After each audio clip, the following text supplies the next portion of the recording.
Ottawa annonce son intention de plafonner les émissions de gaz à effet de serre du secteur pétrolier et gazier.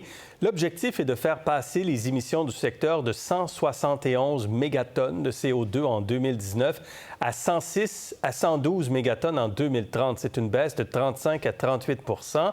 La réduction pourrait être moindre de 20 à 23 % si les entreprises optent plutôt pour l'achat de crédits carbone ou des investissements dans un fonds climatique. Le secteur pétrolier et gazier est le plus émetteur au Canada, avec 28 % des émissions en 2021.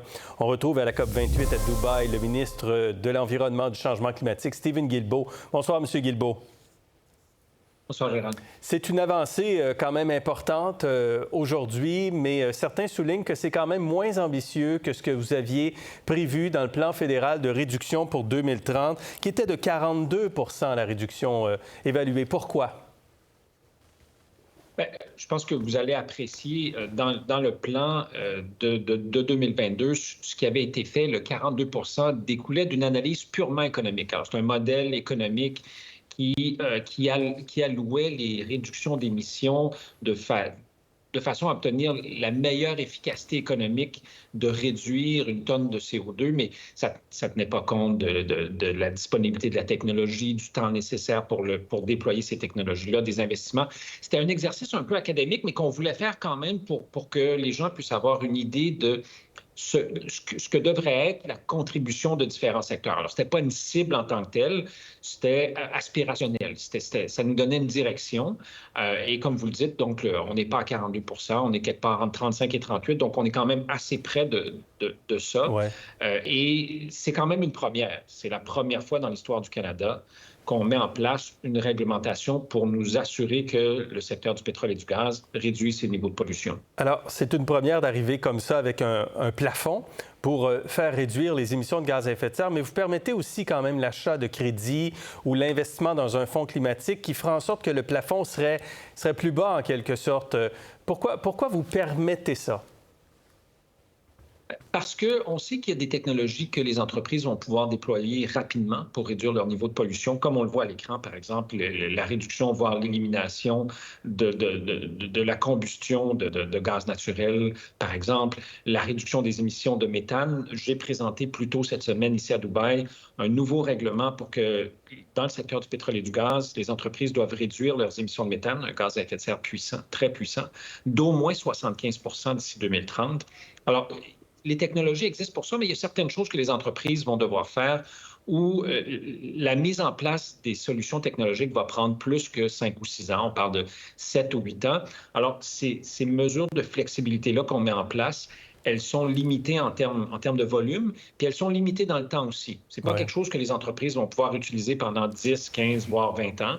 Ce sera 3, 5 ans peut-être, le temps de déployer ces technologies-là. Puis une fois que les technologies seront en place, ces mesures-là disparaîtront. Donc, c'est temporaire. Ces mesures-là sont temporaires.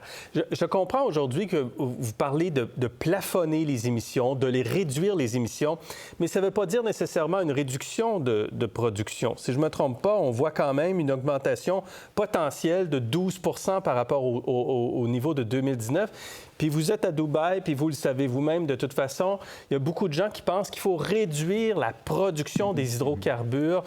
Pourquoi votre plan ne va pas là? D'abord, moi, je suis d'accord avec ceux et celles qui disent qu'on doit réduire notre consommation de combustibles fossiles et les rapports du GIEC, les rapports de l'Agence internationale de l'énergie nous disent qu'on se dirige dans un monde où nous allons consommer beaucoup moins de pétrole. L'enjeu au Canada, comme vous le savez très bien, c'est que le gouvernement fédéral, d'un point de vue constitutionnel, n'a pas d'emprise sur l'utilisation des ressources naturelles.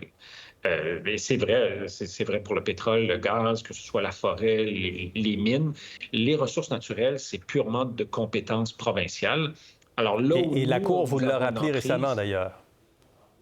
Bien, dans le code de l'évaluation d'impact, la Cour a dit qu'une partie de notre loi était constitutionnelle, mais qu'une partie empiétait ou pourrait empiéter sur les champs de compétences provinciales.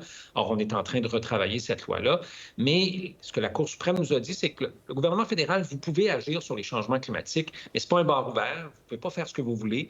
Vous devez rester dans votre voie Et c'est pourquoi ce règlement-là s'attaque à la pollution.